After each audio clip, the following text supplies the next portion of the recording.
L'électricité qui vient des profondeurs. Ce prototype d'hydrolienne a déjà 7 ans. Voici la version définitive qui sera immergée dans quelques jours au large de l'île d'Ouessant.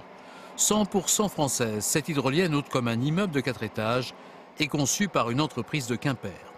Au départ, 10% de la consommation électrique des 2000 résidents d'Ouessant seront assurés. Le PDG croit en une montée en puissance. Sur l'hydrolien, la France y est pris suffisamment tôt pour avoir effectivement une filière industrielle capable de répondre effectivement à l'ouverture de ce marché. Dans le Finistère, une autre entreprise surfe déjà sur cette nouvelle vague. Spécialiste des voiliers de compétition, elle s'est lancée dans la fabrication des pales de ces moulins sous-marins.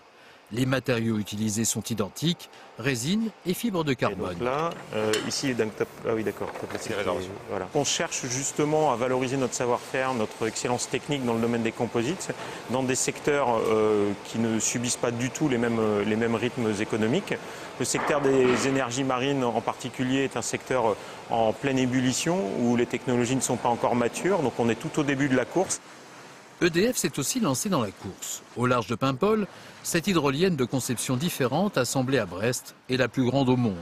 Elle sera reliée dès cet automne au réseau électrique et une seconde machine devrait suivre. Nous allons entraîner par le cadre du courant un rotor qui va permettre de générer un courant alternatif, de manière réversible d'ailleurs, puisque en fait la machine produit dans les deux sens de courant. Le littoral est un atout que les industriels veulent exploiter. Une énergie bleue pour une croissance plus verte.